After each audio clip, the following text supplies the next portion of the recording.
மற்றும் red giant movies தயாரிப்பில் பிரம்மாண்ட இயக்குனர் சங்கர் இயக்கத்தில் உலகநாயகன் கமல்ஹாசன் நடித்த இந்தியன் 2 உங்கள் அபிமான திரையரங்குகளில்.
மத்திய அரசு பணியாளர் தேர்வாணையம் அதாவது யுபிஎஸ்சியின் தலைவர் மனோஜ் சோனி திடீரென தனது பதவியை ராஜினாமா செய்துள்ளதாக தகவல் வெளியாகியுள்ளது.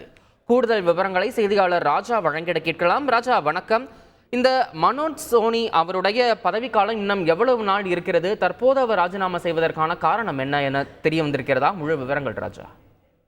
வணக்கம். மத்திய அரசு பணியாளர் தேர்வாணைய தலைவர் யுபிஎஸ்சி தலைவரான மனோஜ் சோனி திடீர்னு தனது பதவியை ராஜினாமா செய்துள்ளதாக தகவல் வெளியாகி இருக்கிறது.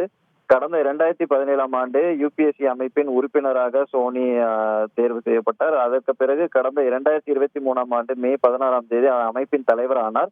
அவரது பதவிக்காலம் வரும் 2029ஆம் ஆண்டு வரை உள்ள நிலையில் இன்னும் 5 ஆண்டுகள் உள்ள நிலையில் தனது ராஜினாமா கடிதத்தை குடியரசுத் தலைவருக்கு 1 மாதத்திற்கு முன்பே அவர் அனுப்பிவிட்டதாகவும், ஆனால் தற்போது வரை அவர் ராஜினாமா ஏற்கப்படவில்லை என தகவல்கள் வெளியாகி இருக்கிறது. மனோஜ் சோனி ராஜினாமா கடிதம் அனுப்பியதும் அவர் முடிவு குறித்தும் இன்னும் மத்திய அரசு தரப்பில் முடிவு எடுக்கப்படவில்லை என தகவல்கள் வெளியாகி இருக்கிறது. மனோஜ் சோனி ராஜினாமா முடிவுக்கு போலி சான்றிதழ்களை கொடுத்து மத்திய அரசு பணி பெறுவதாக எழுந்துள்ள சர்ச்சைக்கும் எந்த சம்மதம் இல்லை என கூறப்பட்டிருக்கிறது. அவர் ஆன்மீக பணியில் மிகவும் ஆர்வம் காட்டி வருவதாகவும், அதாவது குஜராத்தில் உள்ள சுவாமி நாராயணன் பிரிவு கிளையான அனுபம் மிஷினில் தொண்டு செய்வதில் அதிக நேரம் ஒதுக்க மனோஜ் சோனி விரும்புவதாக கூறப்படுகிறது. கடந்த 2020 அவர் தீட்சை பெற்று அந்த பிரிவில் ஒரு துறவியானதும் குறிப்பிடத்தக்க விஷயமாக பார்க்கப்படுகிறது.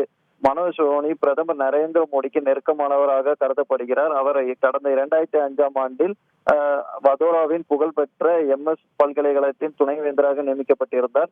நாட்டின் இளம் வயது துணைவேந்தர் என்ற பெருமையை அவர் பெற்றிருந்தார். 2017ஆம் ஆண்டு யுபிஎஸ்சி அவர் நியமனம் செய்வதற்கு முன்பு மனோஜ் சோனி தனது சொந்த மாநிலமான குஜராத்தில் 2 பல்கலைக்கழகங்களில் 3 முறை துணைவேந்தராக பணியாற்றியிருந்தார் என்பது குறிப்பிடத்தக்க விஷயமாக பார்க்கப்படுகிறது. தகவல்களுக்கு நன்றி ராஜா. லைகா மற்றும் ரெட் ஜெயண்ட் மூவிஸ் தயாரிப்பில் பிரம்மாண்ட இயக்குனர் சங்கர் இயக்கத்தில் உலகநாயகன் கமல்ஹாசன் நடித்த இந்தியன் 2 உங்கள் அபிமான திரையரங்குகளில்.